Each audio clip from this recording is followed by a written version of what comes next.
This is August, right? According to my calendar, today is August 12th.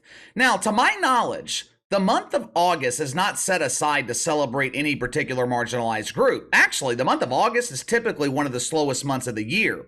Families taking those last minute summer vacations, the criminals in Washington take the entire month off of work, kids are going back to school. People like me who live in the South, we are patiently waiting for this miserable summer to end so we can go outside again. Typically, August is the slowest month of the year for the mainstream news cycle. And maybe, just maybe, that's why this story that I'm about to share with you guys is receiving minimal coverage in the mainstream media. And when I say minimal coverage, I mean none. When Bud Light married Dylan Mulvaney, it led the mainstream news cycle for weeks, hell, maybe even months. When Target invented their tuck-friendly bathing suits and marketed those things specifically to children, the story remained in the mainstream news cycle for a couple of days. And this story with Skittles has not even been picked up yet. Now, this is pure speculation on my part, but maybe with Target and Skittles, the mainstream media is choosing to ignore the story because both brands are marketing to children. The media is a lot of things, dumb ain't one of them. They know giving stories like this national attention could create boycotts. They know giving stories like this national attention will expose the true agenda. Maybe, just maybe, this is the reason we are just now hearing about Skittles when they originally did this back in May. Just like Target, Skittles, they decided to start their Pride celebrations early. Now, if you're a company that is selling candy, who is your target demographic? What age group are you targeting? The vast majority of candy companies, they are marketing their products to kids. When you look at a lot of candy packaging, the colors are usually bright. Many of them feature cartoonish designs. M&Ms, their packaging used to have the male and female M&Ms holding hands or whatever they were doing. Now, obviously, that type of marketing not appropriate today. I mean, we don't know the gender identity of the blue M&M. We don't know how green chooses to identify. For all we know, the green M&M could choose to identify as a Twix. For decades, Skittles has used the slogan, "Taste the rainbow." Vast majority of parents, they didn't realize what that actually meant. Most people thought "Taste the rainbow" referred to the assortment of colors in a package of Skittles. Taste the rainbow apparently has a completely different meaning. As it turns out, executives at Mars, which is the company that produces Skittles, executives at Mars, they are actually tasting the rainbow.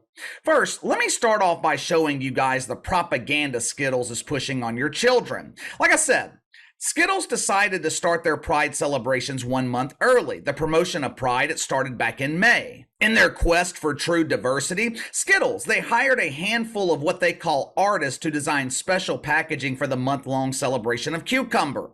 Those traditional red packages, gone. Those lime green packages for sour Skittles, gone.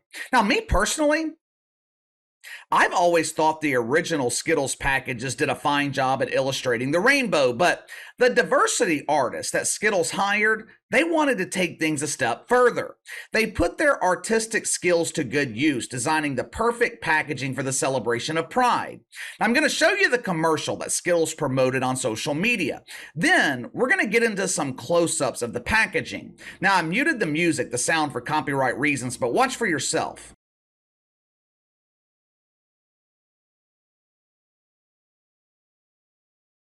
Did you enjoy all that diversity? I mean, wasn't that great? I have got to give Skittles a little bit of credit here. They made sure to include almost every race, but where was the orange man? I didn't see representation of the orange. I'm sure that was a simple oversight. Also, I didn't notice any representation of heterosexual Skittles. Shouldn't Skittles that prefer traditional relationships, shouldn't they have representation as well? Wouldn't that be diversity? That's cool. That's cool though. Because Skittles, they made sure to represent the marginalized groups they're pretending to care about. Check it out for yourself. Skittles wants you to know they are not only dedicated to Black Lives Matter, they are also dedicated to Black trans lives. Well, I mean, that's just great. They also included the phrase, joy is resistance. Um, what the hell does that even mean? How exactly is joy resistance? Maybe they're talking about Joy Behar and Joy Reid? Both of those joys represent resistance. When people see their face on television, they automatically resist by changing the channel. But let me ask you something. What the hell does any of this have to do with selling candy? Seriously, how many packages of Skittle were sold after people saw this commercial that was dedicated to diversity? My guess is none, but that's okay. That's okay. Because Skittles, they have another plan. They have another strategy to reach your children. Like other woke corporations, Skittles, they have a section of their website dedicated to the Pride. Here at Skittles, we don't celebrate Pride during June. We feel that 30 days isn't long enough to enjoy the cucumber. Our shit fucks like tasting the rainbow 365 days a year. Make no mistake about it, that is the true goal. When celebrations of Pride originally started, they set aside one day in June to celebrate the Pride. That one day turned into one weekend. That one weekend turned into a week. 1 week turned into 2 weeks. 2 weeks turned into the entire month. And we have reached the point today where they are wanting to celebrate every day. Wake up in the morning, celebrate Pride with a glass of Don's lemonade squeezed fresh from his morning lemons. During lunch, celebrate Pride at the hot dog stand, consuming the steamed frank. Dinner time, celebrate Pride with the hardened squash. Well, KC, is Pride also celebrated at bedtime? Damn right. That's when the real celebration begins. But in honor of daily celebrations of Pride, Skittles, they have a section of their website dedicated to their Pride initiatives. Who are they targeting with this messaging? Are they trying to convince adults to be more tolerant? Or did they design the site to appeal to children? I'll let you decide. Check it out for yourself. Who is this message designed to appeal to? Hey, Mom, how come Rob is smooching on Bob? Oh, honey, they're in love. Who is that directed towards? When I see two dudes kissing on the street, do you think I'm calling my mother to ask her what the hell's going on? No! I see two dudes kissing on the street, I give them some privacy. But what about this message right here? Who is Skittles appealing to with this message? A child attends a Pride festival, comes home to tell their mom that they're non-binary. Now, do you notice in both of these scenarios, the children are not coming home to tell dad? Did you notice that? I wonder why. I wonder if it's another subtle attempt to exclude fathers from the picture. Skittles not only offers inspiring messages to their consumers, they also launched a Pride podcast. They hired Cameron Esposito to host the show. Well, Casey, who in the hell's Carmen Mosquito? I had never heard of they either. I had to look they up. Cameron identifies as an actress and stand-up comedian. They also identify as a member of Woke United Methodist. Cameron is fighting the good fight. She is preaching the good word, spreading the good faith. Cameron focuses on the real important issues like fighting for LGBT rights, which have already been granted. She also identifies as a feminist. She fights for people belonging to marginalized groups. Cam also fights for social justice. Oh, social justice. Isn't that nice? Cameron prefers she, they pronouns. Okay. I thought it was she, her, but I'll admit, I'm still learning here. Please be patient with me. I mean, these pronouns, they can get rather confusing.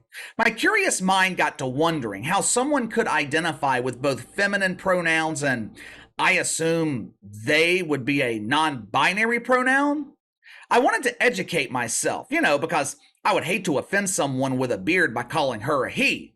I quickly learned that amongst her many identities, Cameron also identifies as gender fluid.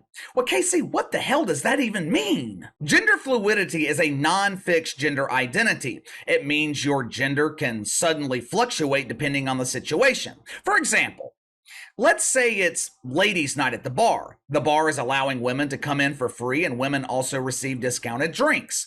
Now, in that particular scenario, you're going to want to identify as a female. Let's say your boys call you up for boys' night at the strip club. In this situation, you're going to remove your dress and blonde wig, groom your beard, and go look at some biological women. During episode 2 of her podcast, Cameron interviewed the 5 diversity artists who designed the special pride packaging for Skittles. It was so great! I have never seen so many pronouns. One of the artists is named Maddie G. Now, do not let the name fool you. Maddie G goes by he, they pronouns. He, they has the solution to all the world's problems. According to Maddie G, the world would be a much better place if people had access to more LGBT stories and art. I happen to agree with the G. Global conflicts could be prevented by simply sharing a bag of Pride Skittles. This story on Skittles. It was originally reported by the Daily Mail yesterday afternoon. As of the time of this recording, the story went live about 19 hours ago. Guess how many mainstream media outlets have picked up the story? 0. Why do you think that is? Maybe it's because another woke corporation is marketing this propaganda to kids. If Skittles was marketing to adults, I wouldn't really have a problem with it, but I don't want anything sexual in nature marketed to kids. When I was growing up, parents didn't allow their teenage boys to look at Playboy, so why would they be comfortable with Skittles marketing this lifestyle to their children? Now, on the surface,